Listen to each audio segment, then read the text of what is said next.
we desecrate and destroy and rape and pillage the earth. And so women with such a direct relationship to that element and this beautiful, sacred, sentient planet, we feel that same destruction within. It's also religion has told us not to love our bodies and that beautiful pleasure portal is something dangerous and violent. Today's guest once went mega viral for a clip that was all over the internet, and almost no one realized what the red on her face actually was. It wasn't paint, it wasn't makeup, it was moon blood. Yes, on national television. And that pretty much tells you everything about the level of honesty that we are going to get into today. This woman was on the Today Show leading a rage ritual on top of Rockefeller Center in the middle of New York City. Her name is Magik. She's an author, a teacher, and a woman who helps people return to the parts of the feminine power our culture has tried to edit out. And what she says in this conversation about intuition, sexuality, women's health will absolutely challenge those default assumptions that you've been fed all of your life. We are going to get into this. It is going to blow your mind. You're going to love her, Magik. Check it out, everyone. Listen. We are having new conversations on the show. I don't know if you noticed, but we've been having some really good conversations, ones that are going beyond what broccoli to get or what cauliflower to get, or if you should eat this. No. We're talking about the real stuff, the stuff that's inside, the stuff that changes your life. I got Magik on the show. She is witchy, feral, articulate, embodied, powerful, I think is the word that most resonates. You got an aura of power around you. And it's been a while. We've been trying to make this work and we made it work. Welcome to the show. Yes, thank you. So happy to be here. What an honor. I finally made it on Dr. G. Woo! Yeah, well, listen, only second to the Today Show. You were on the Today Show doing all of the witchy stuff that you do. Yeah, that's right. But we're going to go into that in a minute. I have some rapid fire questions. Are you ready? Yes, let's go. Okay. I feel like something has shifted. Why are so many people interested now in spirituality, energy?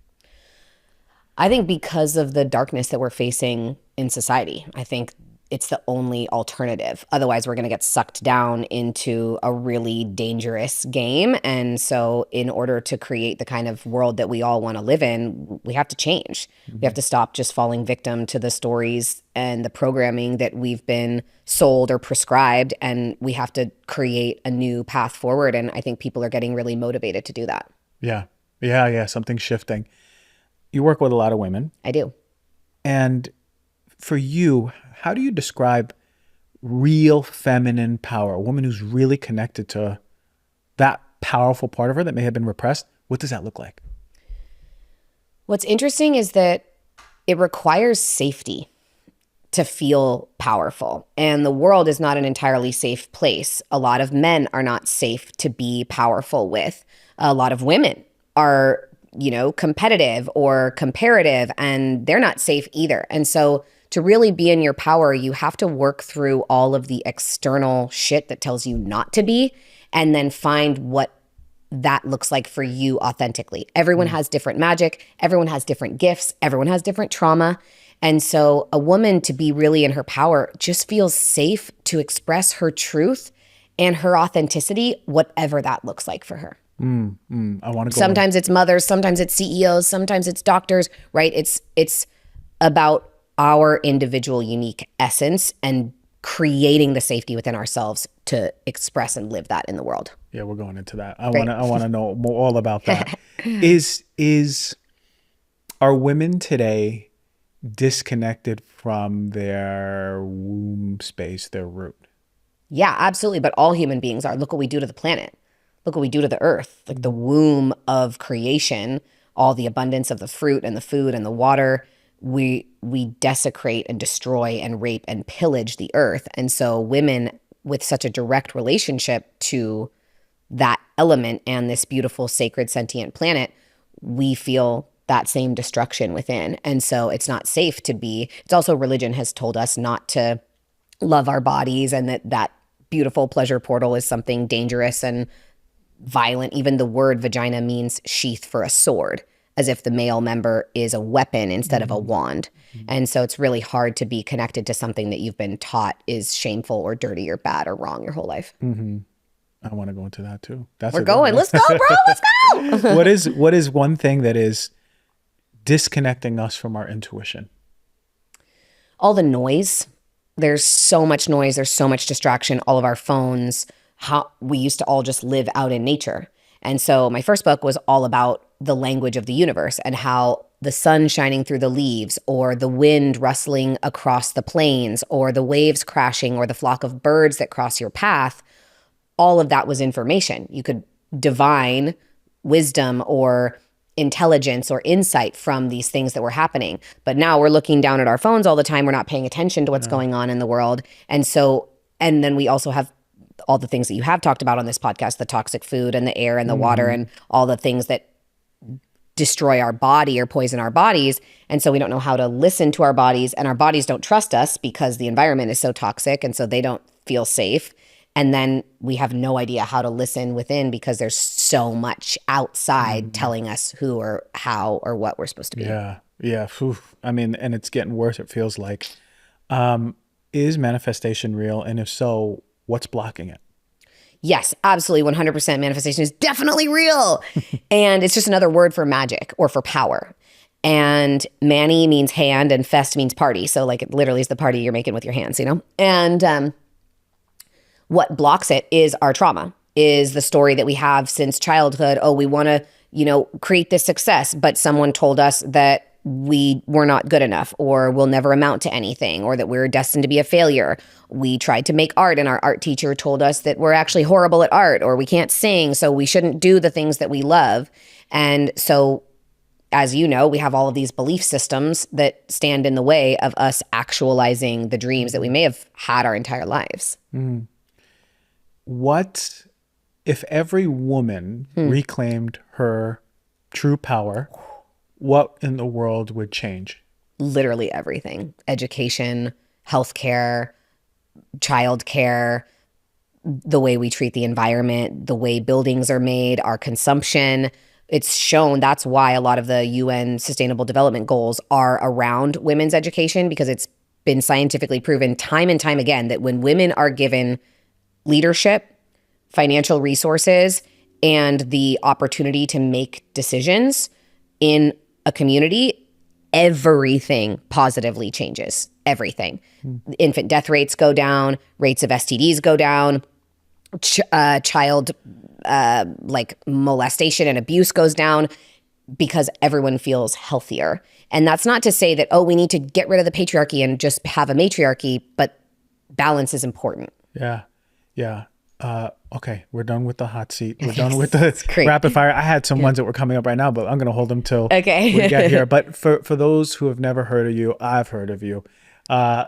What is the work that you do in this world? And really, for me, piquing my interest, what really brought you here? What was the shift? Was it curiosity? Was it something that happened in your life that pushed you there? How did you get here to this work?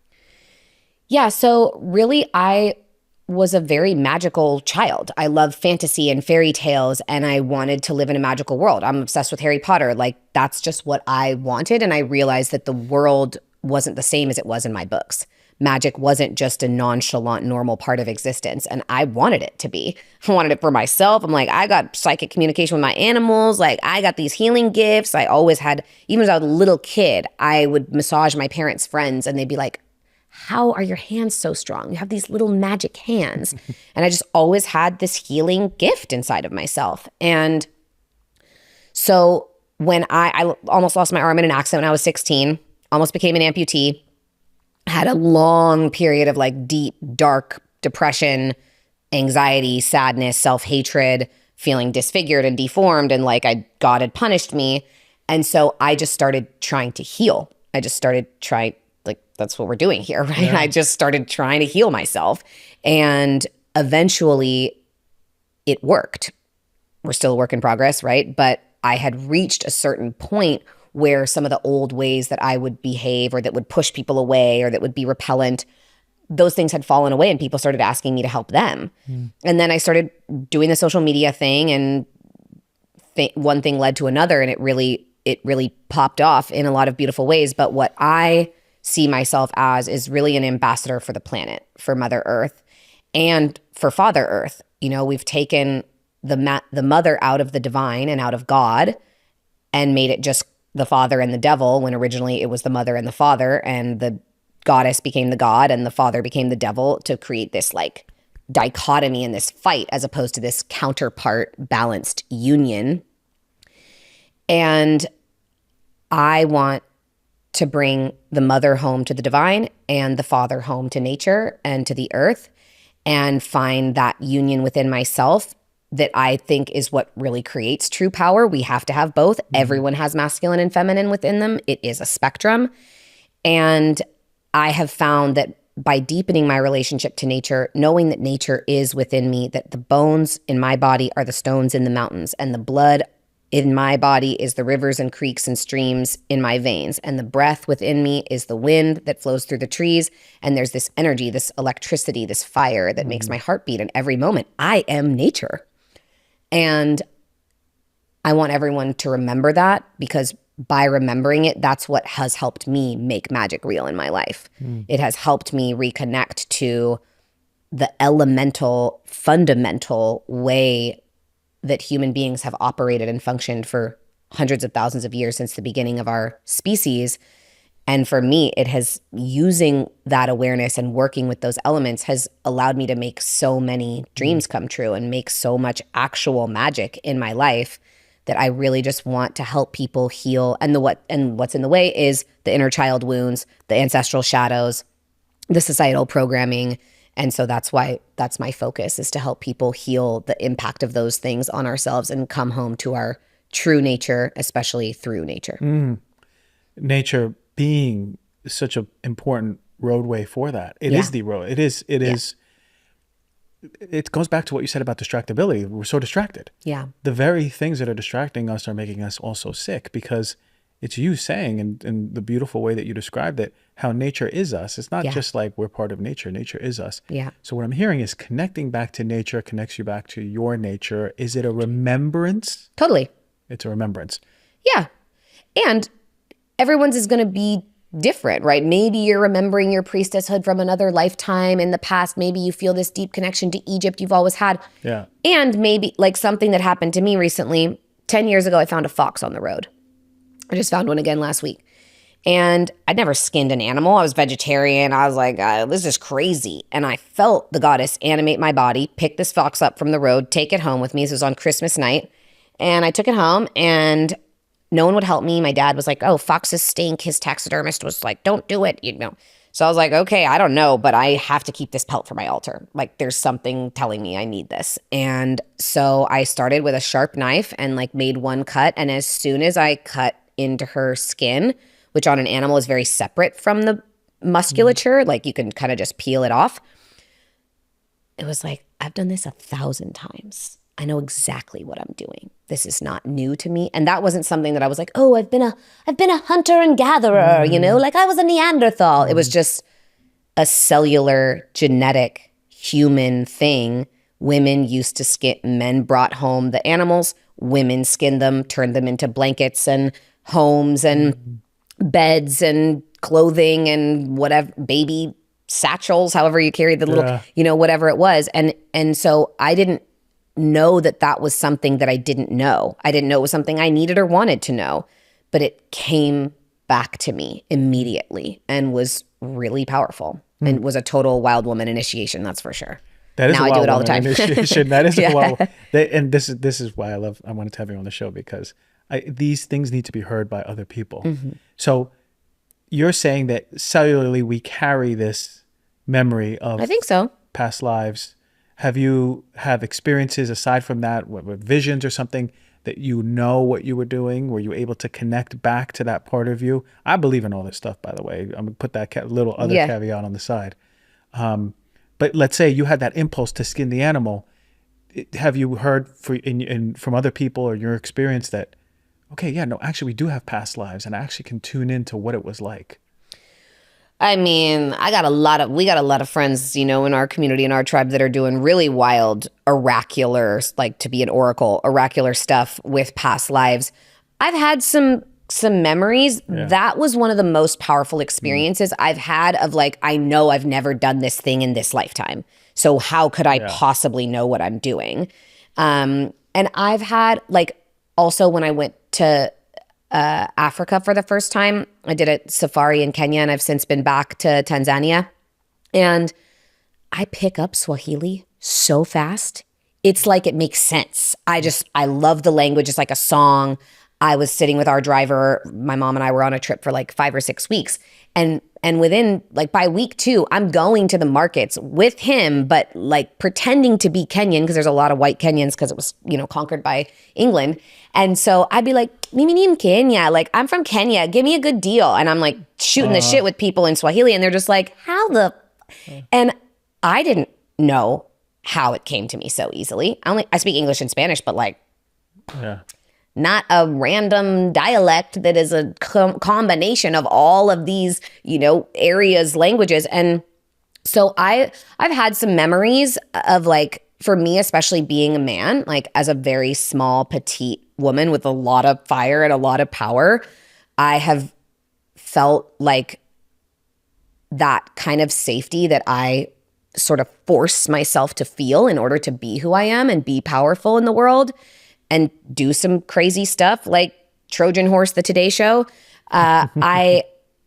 I think that I had that kind of safety of being a really big man before. And that's the one time that I did a past life regression where they like led me into something, and I remember feeling that where my wrists are was where my elbow was. And I was like this huge warrior, like giant dude. And I just remember feeling that. But I also think that it's in the places that we feel called to. Those, when you're a little kid and you're like, I've always wanted to go to Antarctica, or like whatever the thing is. I think that it comes in those things. It comes with the type of music you feel called to, the type of cuisine that you love. I think that there's so much that's not really explicit. Like, oh, you have to remember your 14th lifetime as a emperor of Rome. Like, who knows? I don't have a definitive answer. I do certainly believe in it. And my experiences have been different than some of the like really explicit, specific things that other people remember and know themselves as. Yeah. I mean, like, you talk about childhood. Like, when you're a child, you're so connected to this stuff. You're so open. No one's telling you that, like, none of these things are real. You're just kind of flowing with it. Yeah. I wanted to be a pilot. I had all these memories of me flying planes. And I had my dad buy me a bomber jacket with the fur on the side, or like the little, cool. The little neck. Yeah. And I just like flying in pilots, and I would like sit down and pretend I'm flying, and I'm like, I don't know. This is like, I was obsessed with being a pilot, like a bomber pilot. As the days get shorter and we're spending more time indoors, I have been thinking a lot about sleep quality. Look, sleep. Top of the pillar. You got to sleep right. I don't care what anything else you're doing, even exercising, you got to get your sleep. And honestly, getting a quality bed has been one of the best investments of all time for me and the people that I recommend this bed to. And here's the thing. I used to wake up with aches. My back was tight. My neck was tight, tossing and turning throughout the night, hot during the night. And when I switched to Birch, not only is the bed comfortable, so I'm sleeping better, but I have a peace of mind, especially when I was learning about what was coming from conventional beds. Most of these beds are exposing you to flame retardants. And these flame retardants off-gas. And this off-gassing is there for the life of the bed. And you breathe it in, and it affects your respiratory system first. And then it causes low-grade inflammation. And then your hormones get affected. Then your immune system gets affected. Then your skin gets affected. And babies get eczema. And we're not even thinking about the materials. What is the exposure? The Birch bed is fantastic. It's made of natural wool, organic latex, organic cotton. It has 0 synthetic foams. It is tested with the gold standard Green Guard Gold certification for off-gassing chemicals. This is what you want. You don't want to be exposed to beds that are off-gassing. I'm telling you, it makes a major difference. It has natural breathability. It's comfortable all night. It doesn't matter if you're a side sleeper, a belly sleeper, a back sleeper. I do it all. It's comfortable in every position. What I love most is that I'm sleeping through the night. I'm not napping in the afternoon. So Birch, once a year, has this sale. It is their Black Friday sale. If you are ready to invest in a bed, go get yourself a Birch. It's going to go through November 25th. Visit birchliving.com/healthyself for 27% off of your Birch mattress during their Black Friday sale. That is birchliving.com/healthyself. And you're going to get 27% off on this Black Friday sale. Get yourself a quality bed. If you have children, get them a quality bed. Protect them, protect your home, protect the air in your home, protect your pets. Enjoy your Birch. You know, I get asked all the time, I really do, especially in the DMs, what is the best protein powder out there? And in my show, I talk about all of the best protein powders. And only one of them actually was Clean Label Project certified. And that was the investigation that looked over 160 top selling protein powders. And what they found was actually shocking. Nearly half of them, 47%, exceeded California's safety limits for lead. And I want you to hear this. 21% contain double the amount that is acceptable for this heavy metal. That's crazy because pregnant women or children can be using protein powders. Some of you use the same ones every single day and don't even think about this. Because if you're using protein powder every single day, especially the plant-based one, you're exposing yourself potentially, if it was one of those in the Clean Label Project investigation, to dangerous levels of lead. Peori is one of the most honest, transparent, cleanest companies that I've ever come across in my whole career. They are in a league of their own. They really are. Every single batch of their PW1 whey protein powder is third-party tested by the Clean Label Project for over 200 contaminants. We're talking about lead, heavy metals, pesticides, you name it, mycotoxins, mold, right? And here's the coolest part. You can actually take the bag, scan the QR code, and see the exact results that come from the batch that your bag came from. I've never seen a brand do it to this level of transparency. I love Peori. And it was this really high standard that earned them Clean Label Project certification and their transparency certificate. Each serving of their powder gives you 21 grams of clean, high-quality whey protein from grass-fed cows. No hormones, no GMOs, no pesticides. I love the bourbon vanilla flavor one. It is one of my favorites. They use vanilla seeds from Madagascar. So if you want to help build your longevity, think about your muscles, think about your gut, think about your brain, and get yourself fantastic protein powder that is clean across the board. I want you to get the Peori whey protein powder or their plant-based one. If you do not consume whey, go to peori.com, PUORI/DRG, and you're going to save 32% on your first subscription order. And if it's not your first order, you can get 20% off site-wide. You just go to peori.com/DRG, use the code DRG at checkout for 20% off. The code works on your already discounted subscription, giving you almost a third off the regular price.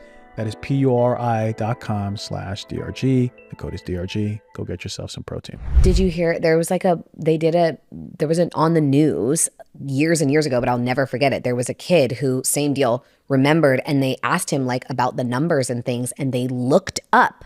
Come on. The squadron that he said he was part of, found the guy, brought the little kid to the man's only living relative. Yeah. And he talks to this woman who he's like, this is my sister. And they're like, he's like 4 and they're having this whole moment. Yeah. And again, like, look, TV editing, whatever, but I believe it. And this little boy remembered this lifetime and exactly how he'd gone down, exactly how his plane had crashed, exactly the friends that were with him, all the names of the people. And then he goes and is like, this is my sister. And he's like crying, meeting this like old lady that he's never met before. Yeah. A reunion. Yeah, exactly.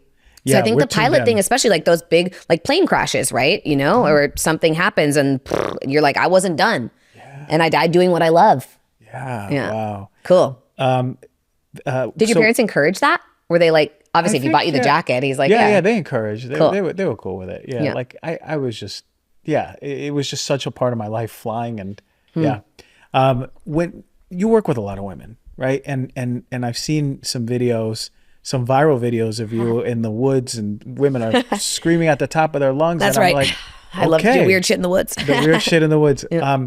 What drew you to women? What did women need that you thought you can help guide them through so much? That's such a great question. You know, I think for the most part, especially you're a doctor, women account for 80% of autoimmune conditions. And when you look at some of the work that Bessel van der Kolk or Gabor Mate or, Peter Levine are doing, it's being shown that even just a spontaneous experience of suppressed, oppressed, or repressed emotions can either eliminate or minimize symptoms or cure the disease entirely. And so I have worked with a lot of women with Lyme, chronic fatigue, other different autoimmune conditions, and we just dove into the unsaid things to the unfelt feelings, to the hurt and the wounding that was actually informing all of their behavior, right? The same as what we were just talking about. Oh, if your parent told you you will never amount to anything, then you're going to hit a glass ceiling of success because that's your belief. And then you're going to find some way to sabotage it. Like I certainly watched my dad do that. And so for women in particular, our emotions are so shamed. Our sexuality is so villainized. Our creativity, right? We have such conflicting ideas about what it means to be a mother and whether that is in fact the highest dharmic expression of our femininity, or it's this like, oh, stay at home mom, how boring, like what are you doing with your life? You know, it's so perplexing. You can't do it right. And I had experienced, my mom is like completely emotionally repressed, and we call her emotionally constipated. She doesn't mind. She doesn't care. She's like, whatever, I'm content. You know, she just has that like even keel, doesn't really go up or down much, just like everything's fine, you know? And that was always really challenging for me as a very emotional, very intense human being. And my dad is super volatile. And so the two of them, it was like you couldn't really be safe emotionally because one just doesn't feel anything and one's feelings are so big that there's not really any space for anybody else to feel anything. So my brother and I responded very differently to that. He shut down and went quiet, and I tried to be heard.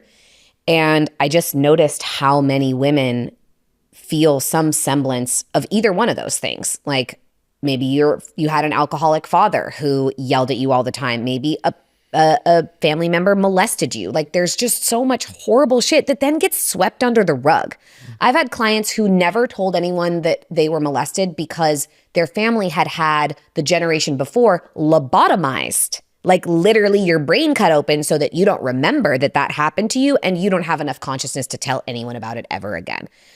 And so they're like, well, it's either talk about what happened to me and get lobotomized or hide it and keep it so, you know, like shamefully hidden within me. And so the rage ritual, it really should be called a release ritual. It's not just for rage, but yes, we do go out into the woods and gather sticks and scream and yell. And from my perspective, look, everybody called me a Karen. I'm like, go right ahead. Would you rather that they yell at you? Would you rather that she freak out at her partner or keep perpetuating this cycle on her children, or be volatile with her friends, or not be able to hold down a job because she's, you know, emotional or out of control? And so I found that nature, the great alchemizer, she literally composts everything in general already anyways. Why not bring these painful parts of ourselves that aren't welcome anywhere else? There's nowhere in society that it's okay for a woman to scream or yell or emote or say to someone who violated her as a child, get the fuck away from me, like don't touch me. You know, we don't have safe places to say the things that we've needed to say. And in particular, you know, we all have an inner child. Everyone has a younger version of themselves, no matter how dissociated or how traumatic your childhood was, you still have that young person inside of you. And so when we've had any type of abuse or violation, or even just been told it's not safe to feel, or it's not safe to be sexual, or it's not safe to be powerful or funny or cool or happy or any of the things that not just women, all people have been told, it is a profoundly healing experience. And it was really healing for me to be able to say, okay, this thing, this rage or this grief or this, you know, hatred that I'm feeling, I don't have to harm anyone else with it. And I also don't have to keep harming myself, because that's what it does. It keeps us from healing. It harms us the more we're communicating to our bodies, like, keep it down, shut up, don't say anything, don't feel this. That is abuse that we're doing and inflicting upon our inner children every single day. And so it felt like a really important thing for me first to experience. It was assigned to me in yoga teacher training. She was like, you want to be a yogi? You want to be able to be peaceful? You have to know your rage. You have to know your shadows. You have to know the parts of yourself that you've been pushing down, or else your peace is not true. And so it was an assignment. I did it. And then I started bringing my friends out to do it. And then I started making videos about it. And then I started leading it at other people's retreats. And then I started leading it at my own retreats. And it's always a favorite because a lot of people have just never even touched that emotion, especially in a way that is not shameful or judgmental. It's just welcome. Beautiful. And you know, you hit it right on the head of what I experienced on the somatic side. And it's exactly that. It is the repression and the compensations from childhood and how we adapted, you versus your brother, you know, and it's a shame because more people have experienced that versus parents who welcomed expression and I love you and you can be who you are. Yeah.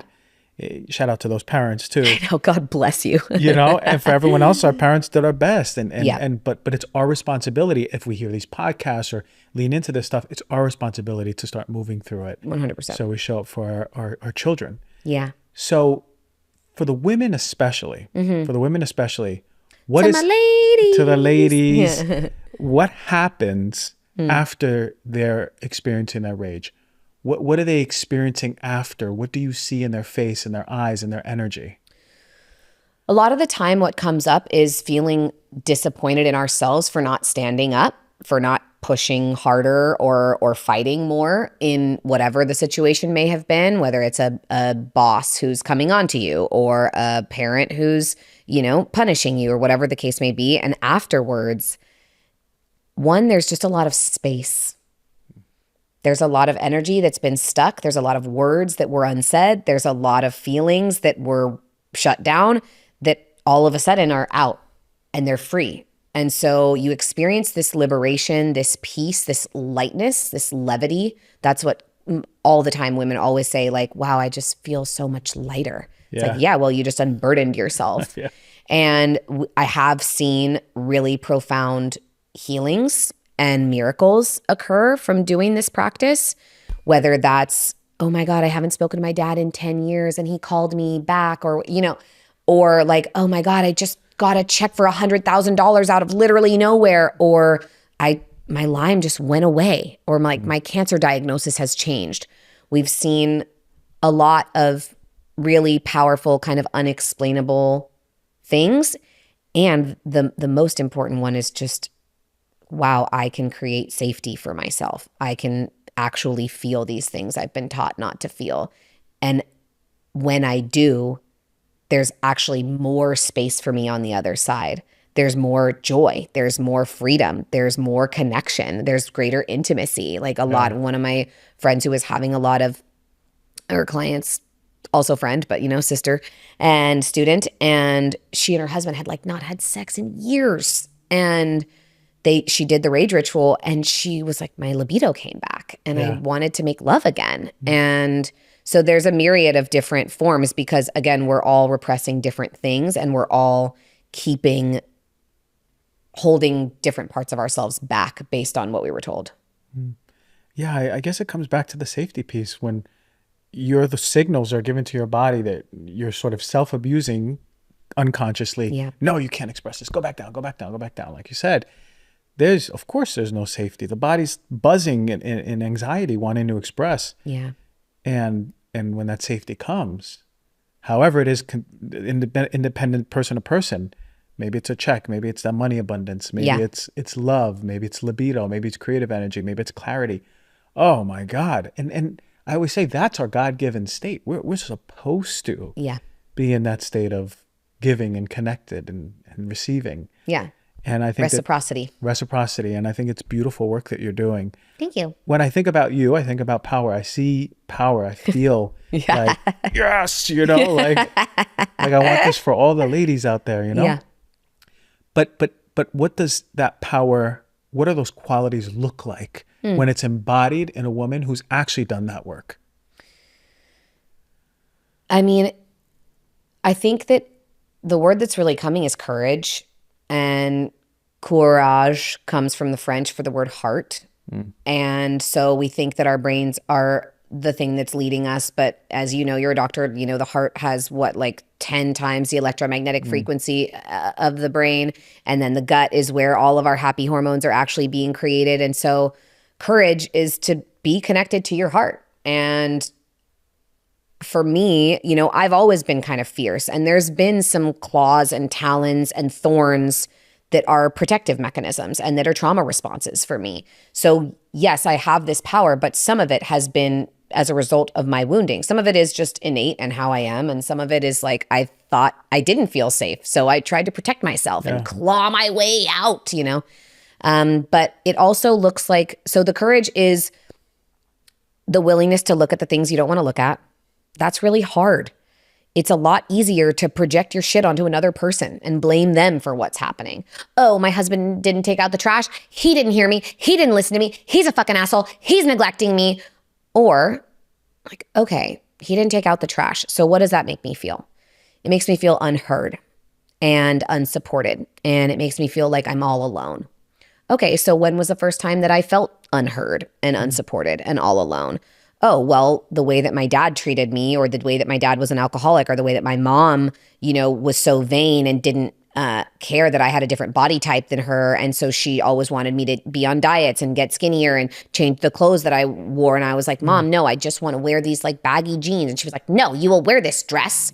And I don't care what you want to wear, you know? Okay, so cool. I felt unheard and I felt unsupported.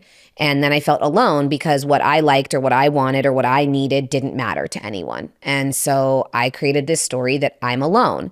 And so when a similar circumstance, even if it looks different, like, oh, this childhood abuse or neglect or shaming is different than taking out the trash, the feeling that I get is familiar. It's the circumstance of me not being supported, of me not being heard, of me feeling alone. That makes me feel unlovable. That makes me feel unworthy of care.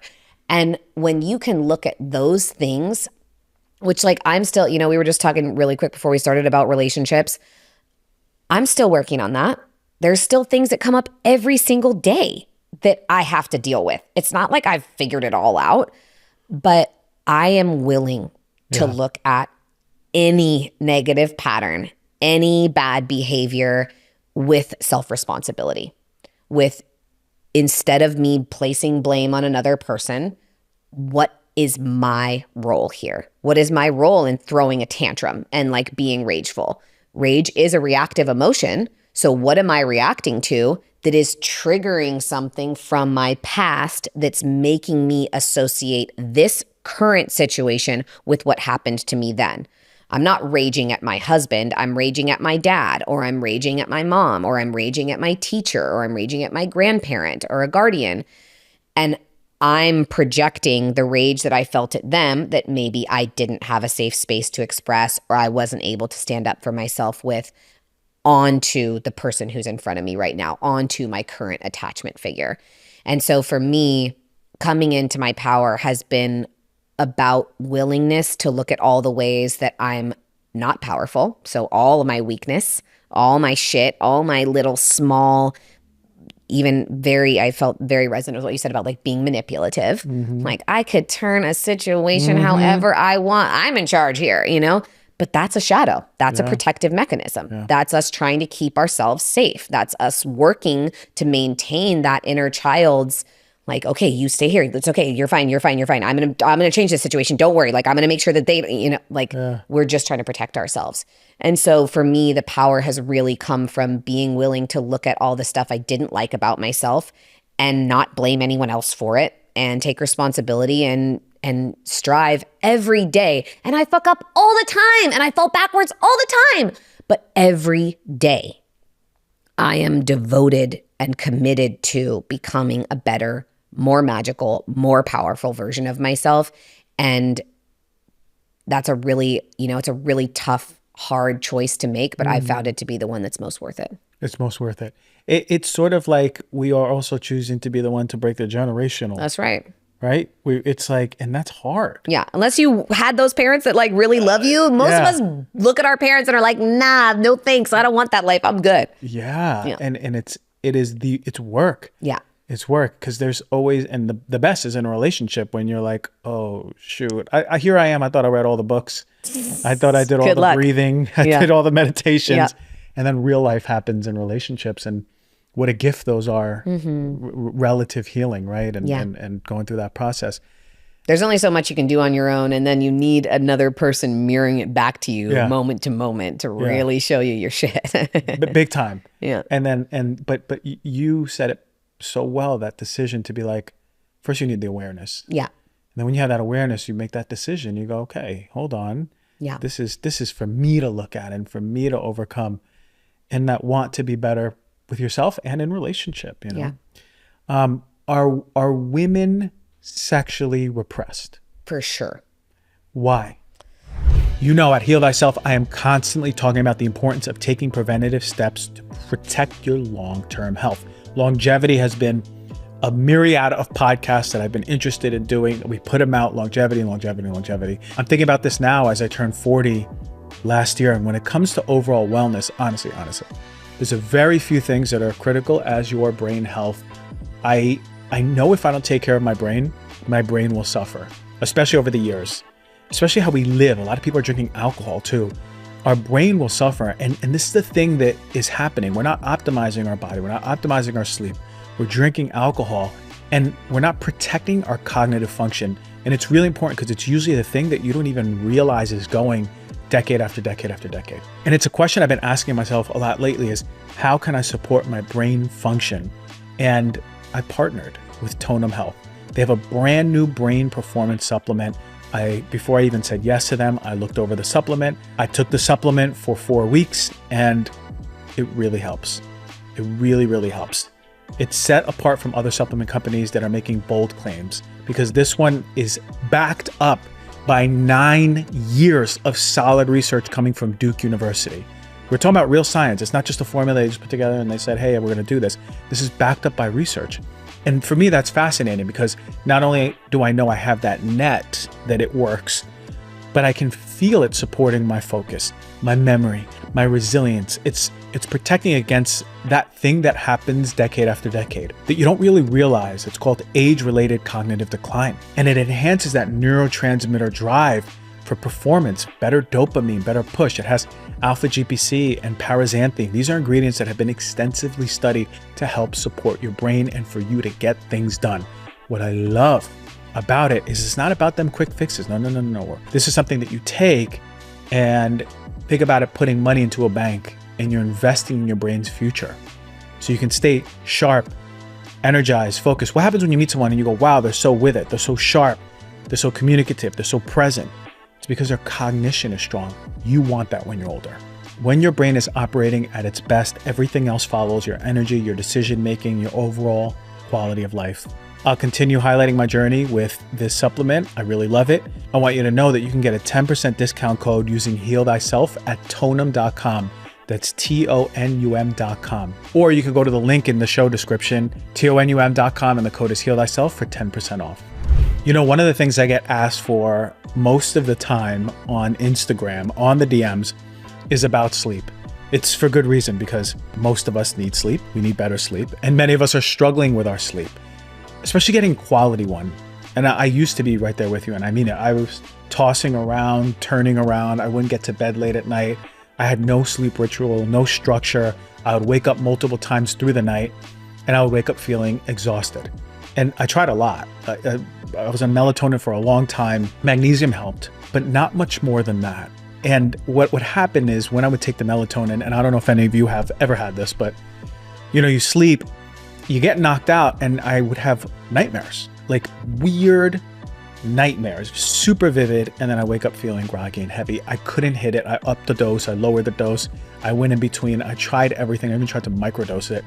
And cornbread hemp has been something that has been really, really helpful part of my regimen, especially with the CBD sleep gummies. Honestly, they are something that has completely transformed my sleep routine. It's actually something I look forward to every night, taking these little gummies. I'm a gummy guy. And it immediately caught my attention because it's USDA organic. I would have never tried anything if it wasn't in gummy form and organic. These are melatonin-free CBD gummies. They're made here in America. They have no synthetic sleep aids, no weird chemicals. It is clean, natural ingredients that supports your body rhythms. And I love that they put together the formula in a thoughtful way. They're using full spectrum flowered only hemp extract, and they're combining it with botanicals that are really strong, that will knock you out in the best of ways, like valerian, lavender, and chamomile at therapeutic doses. They're not just thrown together randomly. It's an intentional formula that's going to help you fall asleep and stay asleep through the night, and it works. Me, I'm a sensitive guy, but I've given it to people who are less sensitive, and it really helps them too. I love that they're made with integrity. They're vegan, they're gluten-free, they're made without sugar coating. Like a lot of those gummies are like sparkled in sugar coating, and I don't want to consume all that sugar at night. I want to get clean, natural ingredients that I know I can put in my body every night, especially if I'm going to be doing it every night. It's part of my routine. I want to make sure that it's quality. And so I want you to try it. You basically do it like this. You take it an hour to an hour and a half before bed. Start winding down. You can put on your blue blockers, take the gummy. You can do anything that's going to calm your nervous system. Sometime for me, it's an Epsom salt bath. Sometime for me, I'll go up the street to yin yoga, come back at night, no phones. And then I'll do some gentle breathing that is like long exhalations and short inhalations, long exhalations, calm my body down. And after the breath work, after the gentle breathing, I can feel my body. I'm like close to being knocked out. I brush my teeth, I get in bed, and I put my eye mask on, and I am out. It's been helpful. I really want you to try this routine. And it's an incredible tool that you have in the form of cornbread hemp. Right now, Cornbread Hemp is offering you 30% off of your order. Just go to cornbreadhemp.com/DRG and use the code DRG at checkout. That is cornbreadhemp.com/DRG. And the code is 30% off of your first order. Try out those sleep gummies. You're going to love them. Because we're told that our sex is bad, wrong, shameful, dirty, that our pussies are something wrong with them or whatever. But then we're shown that our bodies are like the only way we have value. We're objectified, we're commodified. Sex is like very transactional, and it's incredibly confusing. And no one's teaching us about our pleasure. And even the scientific word that we're using, again, like implies that men penetrating us is dangerous and violent, sheath for a sword, for a weapon, which is why I don't use that word. And no one's teaching us how to connect to our pleasure. No one's saying, hey, sweet little girl that just took a horseback riding lesson and felt her clit for the first time. That's actually a part of your body that has been designed for pleasure by God. Even though some people are going to tell you that God did something different and actually doesn't want you to experience any pleasure, but the actual creative force of our existence, who and whatever that is, that was way pre-religion, way, like hundreds and hundreds of thousands, millions and billions of years pre-religion, designed this for you to enjoy yourself for fun. It's cool. It has no other function but pleasure. You deserve to feel that. Why don't you start figuring out what that means in your body? Because if you ever want to share that pleasure with another person, it's really nice to know what you like and where your boundaries are and what feels good to you and what's a no for you. No one's saying that to little girls. They're like, don't have sex, you're going to get pregnant. Mm-hmm. Or like, your pussy is dirty and you should be ashamed of don't ever touch yourself. Don't talk about that. Don't say the word sex. Don't wear this. But then these like little kids that are getting, Botox and surgeries and lip injections and breast implants and stuff because they're being shown something very different than that. And so, women have so much sex is performative. We don't know what we like. We just try and like get it over with because we're just trying to give someone else what they like and what they want. And we think we have to show up a certain way. And it's just so unhealthy. And it's so unfortunate that, sex is this alchemical, powerful, it can be healing medicine, but we use it like a drug more than like actual medicine. We use it to numb and to escape and to actually create distance rather than deeper intimacy and to heal some of our wounds. And I've been in an incredibly healing, alchemical, sexual container that I've never experienced before in my entire life. And sex is meant to be medicine. It is meant to be sacred. And it can be wild and freaky and kinky and crazy and go places you never thought you could go before and still be so conscious and so intentional and so precious and give to you rather than take from you. Be generative rather than destructive. Yeah, that really resonates because I've had a lot of people on the show, and I'm sure. I've had some sex conversations, and it's very common. I keep hearing the women are just here in the performative sense of like, how can I make you feel better and give you pleasure, versus it being like that mutual deep connection that, like you said, it's alchemical. It can, Yeah. sex can be healing. I mean, there's no other powerful force in the world Nothing. when there's like super conscious connective sex. It opens like some weird Portals. portals. Yeah. At least I think so, right? For Right? sure. Yeah, you're on some other world, right? And it can be emotional healing. Yeah. Nervous system healing. Yep. It's like, but the men don't know either. The fellas don't know. We are learning through porn as children. Yeah. And we don't even know how to do it. We don't even know how to do it to open a space for conscious, deep connection. Yeah. So is part of it is that we just need to connect to our bodies more and our pleasure more and our boundaries and know ourselves pleasure-wise in order to have more alchemical, deeper sex? Yeah, totally. But it's all of the things. It's presence. So it's working with your own body, of course, knowing what you like, what you want, what you need, communicating with your partner, even if it's someone that you're only with for one night. Like I personally, that's never been a thing that has like worked for me, but bless, like if you want to have conscious sex with a stranger, you can. You can breathe in certain ways and eye gaze in certain ways and just create presence and attention and a dialogue and conversation with someone to make it more conscious. That doesn't mean that like this is going to be your soulmate and you're together forever. You can share a conscious and healing experience with someone that you don't know if you want, if you know yourself well enough to do that, right? But I think that the thing is it's actually so much simpler. It doesn't have to be this whole big, massive ritual. Even just something like in the tantric traditions, rather than taking drugs, in order to get really high for sexual experience, you just speak truth. You would literally say everything. If you're like about to have sex with someone, you're like, I hate the way your breath smells. Like your whiskers are tickling me. I don't like it. Like just getting to the point where there's none of those other thoughts. Like I'm stuck thinking about the grocery list. Like so often, again, because of one of those first questions you asked about our intuition and about our intuition, as I like to call it, why we can't hear it because we're distracted because of the noise. Yeah. So much of that is happening within our bodies, right? Men are trying not to come. They're trying to focus on like some bullshit that's going to keep them distracted. And women are trying to come, trying not to think about the things that are distracting them, instead of just creating a space beforehand of like, okay, let's say anything. Let's bring anything. What do you want? What do you want to experience in this?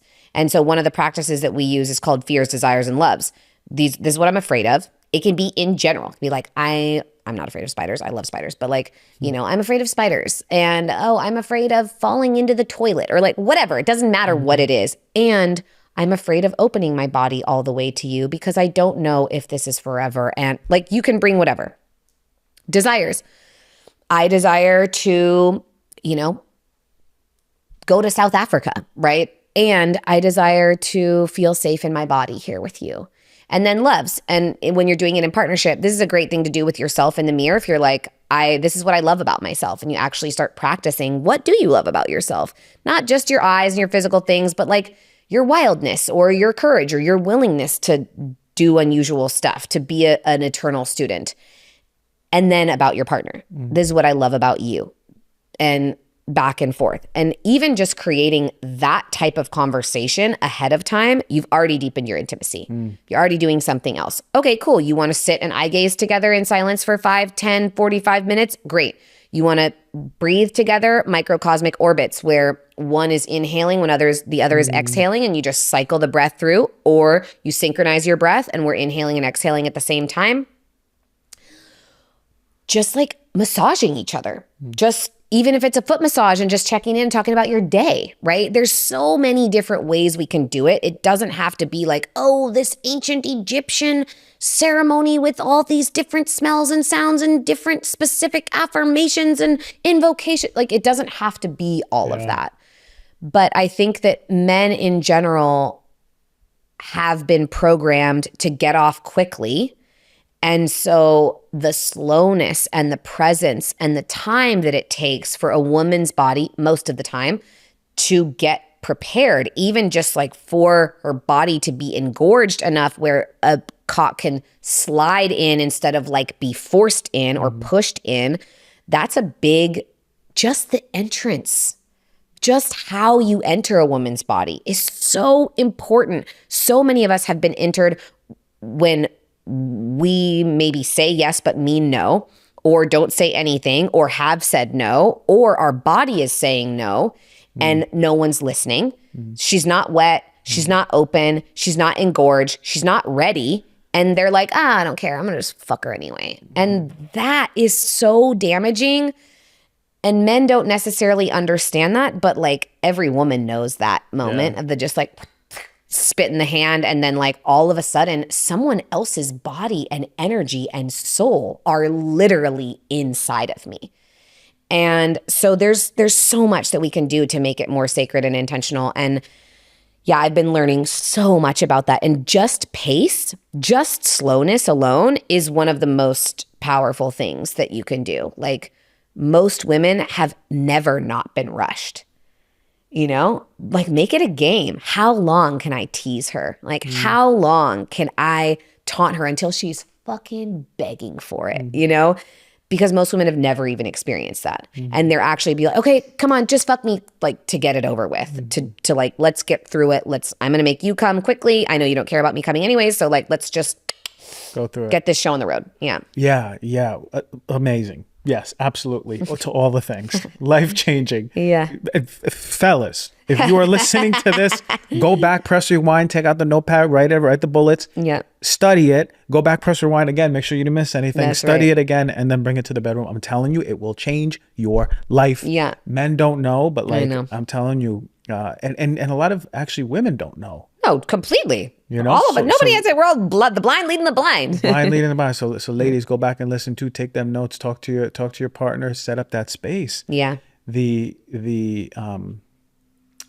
Before I even was sexually that way, I had met a woman, and I was like, who's this hippie woman? It was That's right. years ago. It always happens. They always It was find always the hippie you always woman. find the witch. Yeah. There was a witch, and she did not seem like the New Jersey people that I knew. And the eye gazing that she had me do, Yeah. I've never eye gazed in my life. I was sweating Wow. because I was so triggered being seen. I felt my body twitching. I felt my face twitching. I was like, this is terrible. Wow. I don't want to do this. But I wanted to sleep with her. So I was like, I'm like, Whatever it takes. yeah. So I was like, I'm going to do it all. Wow. But what I found was that it was such a beautiful moment that when she had me breathing and we were like 40 minutes into it, we didn't even hook up because we Wow. were just doing that. Wow. She saw that I needed that more than we needed to be intimate. And we actually built something amazing because I was like, this is the first woman I actually felt open with, like safe with, connected with. And lo and behold, and I hope, fellas, if you're listening, you can resonate with this. Everything else was just like transactional. Yeah. I don't know, maybe at 28, 30, she introduced me to this new world of intimacy. Yeah. Before it was just sex. This was true intimacy. Changed my life. Shout out to Witchy Woman. You know who that you are if you listen to this She's show. like, I know. Yeah, you're welcome. Yeah. That's right. So because it will change everything. Yeah. And the relationships, and it's beautiful. And I think it's how it's intended to be. Totally. And I think that, the problem is that men are not taught that they have a feminine side. Yeah. And so also even in like heteronormative sexual dynamics, the man is expected to do all the work, lead, when like the woman actually, her body, her opening, she is the leader. And so women are like, oh, but I don't want to do the whole thing. I don't want to set the space. I want him to do it. It's like, I've had some experiences lately where I've learned how much it takes to hold the masculine pole in a sexual dynamic. And it's a lot to think about. It's a lot. There is a lot going on. It's overwhelming and you get really excited. And so I also would really invite ladies to consider taking a little more leadership, both in what you want, like you got to learn that in order to ask for it, but also in feeling what it would be like to create that kind of space for him. Because that's what I've been doing lately. And this man most men have never been held. They've never been allowed to surrender. They've never been able to fully let their guards down. And even if you're not physically penetrating your man, you can energetically do it, or you can just literally hold the space. And what I've been finding is when I hold or create the space for my man's emotions or like just expression, whatever he wants to come out, if he needs to scream, if he needs to cry, if he needs to like say something that he needs or ask for something that he wants, and I'm holding the space of like, I'm in charge here. I got you. You're good. Do you? Like, I'm the leader here. The way that he wants to give to me after that, the way that like his heart is open and he cares even more. He wants to tend to me. He wants to worship me. He wants to please me, just because like, even regardless of his sexuality, his emotions are safe. His heart is safe. And for women, we have the receptive genitalia, but the penetrative heart.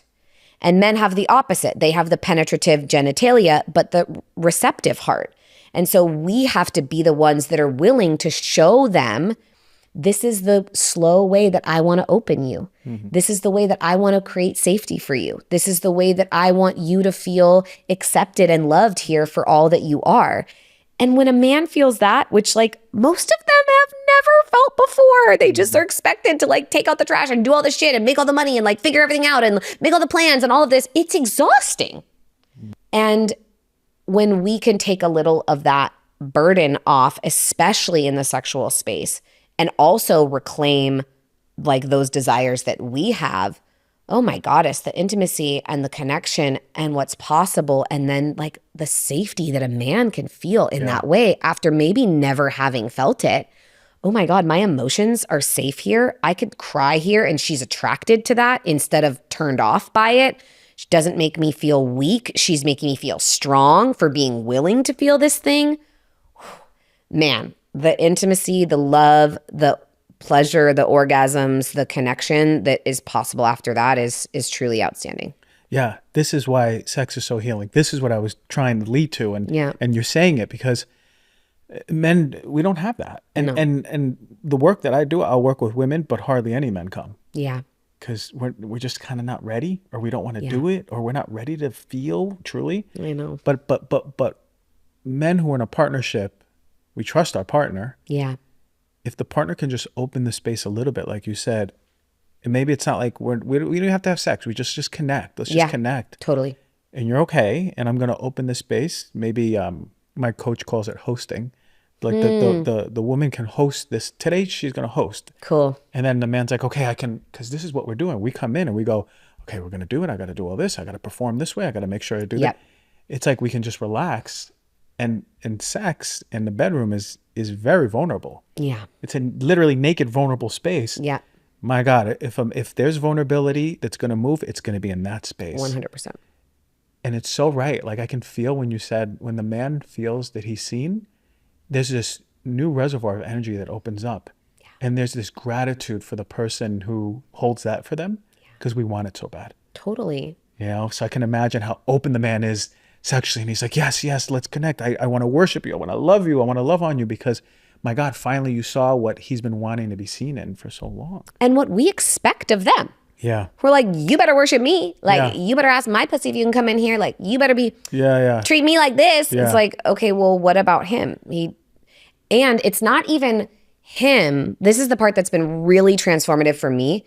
It's that he has a feminine side inside of him that needs the same things that you do. He can look like a big ass man, 6'4", 6'5", whatever, big, do all the gym and all the, like, he still has a feminine side. Everyone has both.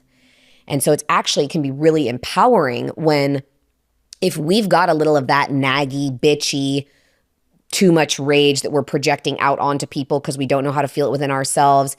We got a little of that aggressive, whatever kind of energy, which, I've also completely had so much of my life. But it gives that kind of shadow masculine a job and a role. Oh, you want to be in charge? Okay, cool. Like, show up then. Stand up, bro. Let's go. Oh, you want him to love you? You want him to feel safe? Okay, cool. Well, that's your job now. And so we get to flip the poles. And for a woman to learn how to be in her daddy energy, the care and tending that you can offer both to yourself, right? And we've got so many epic, badass, like female entrepreneur homies. Like that's our tribe and community here in LA. And it's such a gift and such a blessing. But even a lot of that women, we're running off of our shadow masculine or our wounded masculine, trying so hard to prove our worth. So when we can come into that empowered, loving, daddy, directive, clear, purposeful energy and let our men or our partners in however pole you're functioning with, let our men go into surrender.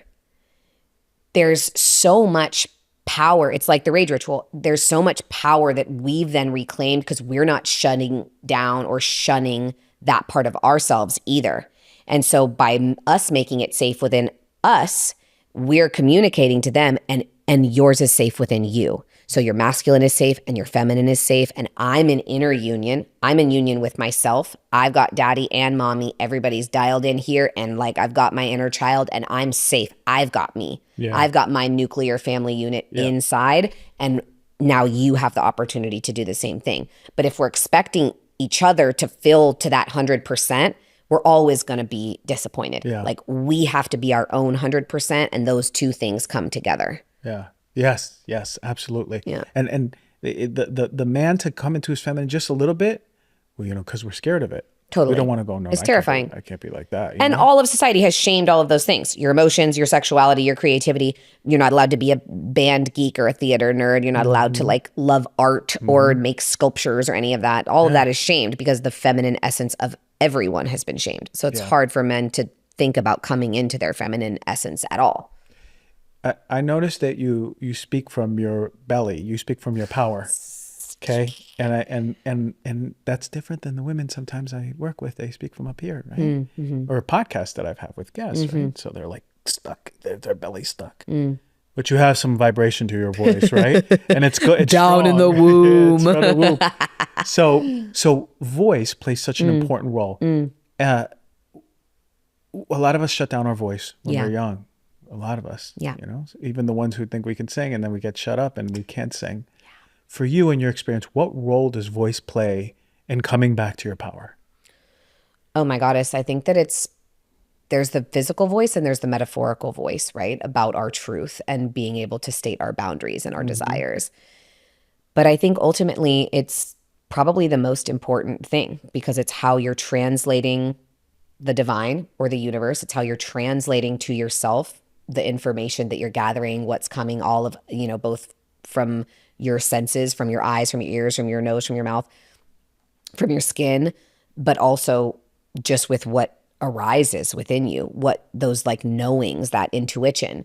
And then there is the battle or the fight for feeling safe to express what you want. One, even being able to know what it is, knowing what your truth is, knowing what your desires are, knowing what your dreams are, and then having the confidence. And confidence comes from the Latin confidere, which means to trust or to trust in the benevolence of. So we think that confident people really love themselves. Maybe. Sometimes that's true. But to be confident means to trust in yourself, to trust your capacity to interpret and translate those messages from the divine, to trust yourself to, instead of communicating internally with hatred or not enoughness, it's communicating with clarity or with acceptance or with curiosity. And so then we learn how to first talk to ourselves like that, talk to our inner child like that, not be abusing ourselves on a daily basis, which again is a lifelong journey for all of us. And then we start practicing. So for those of you out there, if you don't have someone or some people that you feel really confident expressing your truth to, that you can trust, or you trust in the benevolence of them, like they're not going to harm you, they're not going to take advantage of you or go tell your secrets to someone else. One, get new friends, like find other people, because that's really important, or start practicing. Try it out with someone. Some of you may have kids that are old enough to try it with. I want to talk to you about my feelings and see what your feelings are. And let's do this. You don't want to dump on your kid. Your kid is not your therapist, but maybe your child is a safe space to just say, mommy really was feeling sad today. Well, why? Well, because I just noticed that you're growing up and it's going so fast. Whatever it is, right? Or, well, Daddy didn't take out the trash and it made me feel like he didn't hear me. But then I realized that it's because when I was little, my daddy didn't hear me. And so I felt really sad. And I just am so glad that you feel heard by daddy. And, whatever it is, right? Your child is not your therapist. They're not there to deal with your shit. But start practicing talking about some of the things that you maybe haven't talked about. You don't have to spill your deepest, darkest secrets to some stranger, but voice, again, is the physical expression of hey, Christian, what's up? I'm telling you what I need. Let's talk about these things on the podcast. Cool, yeah. And as a chakra, as an energy center, the throat is our literal expression. It's who we are and how we show that to the world. So that includes our energy and our clothes and our body language. If we're tunched in the back of a party, we're not looking really confident. But if we're sitting here and chilling, even though the curve of the shoulders is 1 inch difference, it has a different energy. It's expressing itself differently. And so I think that voice is incredibly important, but there's so much that you can do to work on it. And singing, humming, toning, chanting, not only, I'm sure you could speak more to the impact on the vagus nerve than I can and the vibration, but also that when we hold our breath or when we're silent, we're communicating to our bodies a lack of safety. So when we hum or when we sing or when we sigh, we're communicating to our bodies that we're safe. And so even just noticing, my lover has been just singing. He started a voice note to me singing the other day. And I was like, oh my goddess, you must be feeling so much safer because you're just singing all the time. And it's a chicken or the egg thing. Yeah, maybe you'll sing or you'll let your voice be heard a little more. Even if you usually talk like this, maybe you just start talking like this, or maybe there's a little more animation in it, or maybe there's just a little more, you can feel the emotion behind it, even if it's still soft and there. Or you start using that. That's why we sing in the shower. Yeah. It's because it's okay, I'm closed in here. It's just me. I'm safe. But what if you started using singing in your car or with your kids or when you're on your own to also have the sort of inverse reaction? It's I'm going to create safety here by singing to myself. Yeah. And so, voice plays a really big role and it's important for people. But I want to place one caveat on that. I think there is a disconnection with the voice currently where we think that we all need to be expressing the same way. I notice a lot of my students, they think that they have to have a big social media following. They think they need to, they have to get an audience. They have to be able to communicate when it's okay to be a stay-at-home mom, or it's okay to be a person who runs a brick and mortar business that doesn't need Instagram. Not everybody is supposed to have a big Instagram following. Yeah. And it doesn't mean that you don't know your truth or you can't speak your voice or you can't express yourself if you don't have thousands of followers on Instagram. That's a really important piece. You still have a voice and an expression and a life and a community that you can engage with without having to talk on social media. Absolutely. And that's so important for the people viewing and listening who have been convinced that they need to. Yeah. But the voice I got one last question for you, okay? Okay, yeah, let's go. What's going on in the womb? What happens when a woman connects to her womb space or someone connects to their womb space here?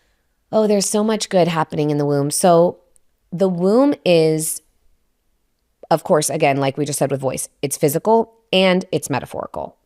We originally didn't know that a man was required for pregnancy because she doesn't start showing for months.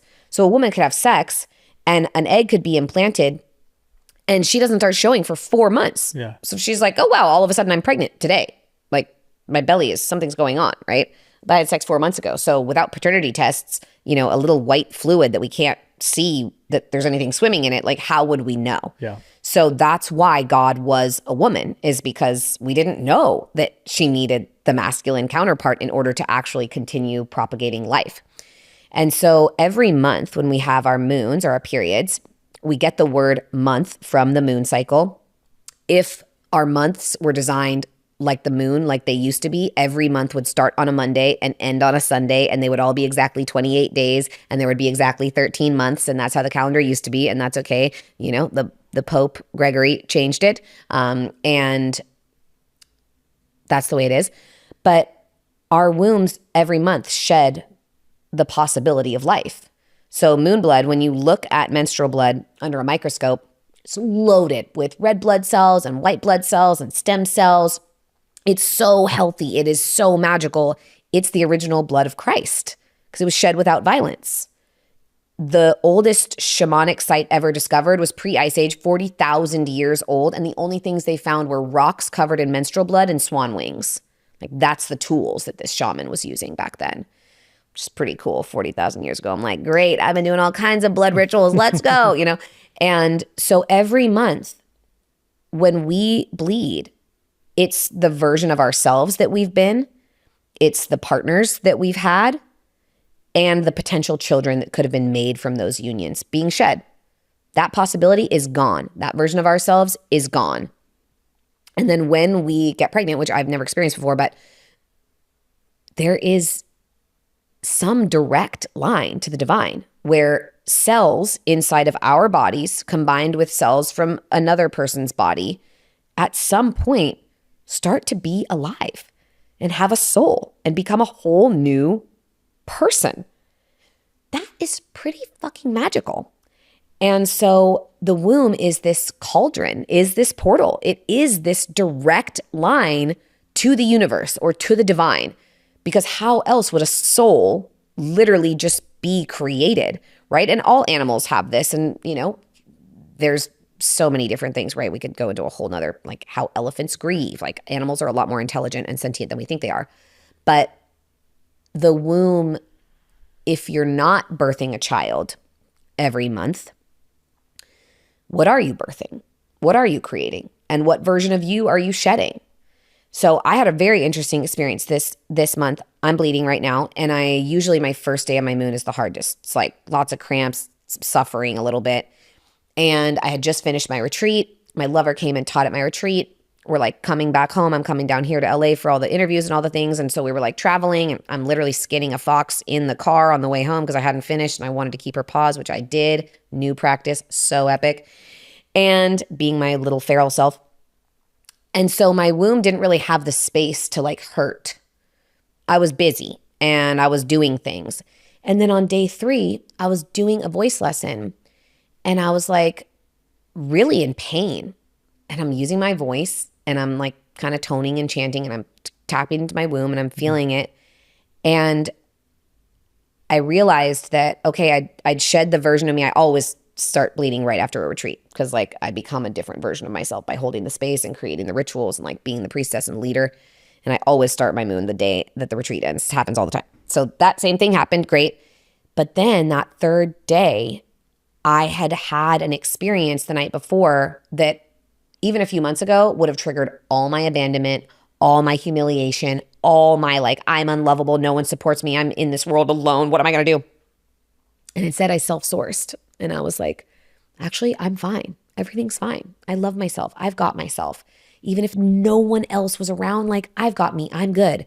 And that happened the night before. And I literally then in the next morning, like the pain of that wound was like shedding from my body, was releasing and letting herself go away because I will never be that woman again. That wound that has plagued me for my entire life. And maybe it'll come back in some moments, but for the first time ever, I was able to not be taken down by it. And so we have such a profound alchemical opportunity to utilize our womb space as a very conscious cauldron and collaborative, co-creative space within us for what we want to birth, what we want to bring into the world, whether it's a book or a podcast or a business or a type of friendship or a clothing line or absolutely anything. It's what we birth into the world and how we tend to it, how we communicate with it. It's also how we receive, right? Because you have to receive that seed in order to grow that garden and forest. And so when we have strong boundaries about who, what, when, where, how we are entered, like how is this portal tended to both by me and anyone else who's in my body, she can do anything. She can do anything. And so healing the womb and listening to the womb is just one of the most beautiful prayers. And I think going back to like that very first topic of conversation, I think the whole world would change if women actually were taught how to connect to their wombs, how to keep them healthy. And then we all responded to them reverently, because that's how we all got here. No one was formed in anyone's rib. No one popped out of anyone's brain. Everyone was grown in a womb and emerged through a pussy or through a feminine body. And that is something that I think if we remembered to revere, our entire species would be reborn. Amen to that, man. I feel like I can end right now. But you have a book. I do. What's the name of the book right here looking at it? It's called Ritual. That's dope. Yeah, I like to make up my own words. So it's like ritual, but witchual, because witch means wise and ual signifies the process. So we have all this information, right? We have conceptual knowledge, but wisdom is embodied. Wisdom is the lessons that we've learned throughout our lives that inform our behavior and how we walk through our existence and the world.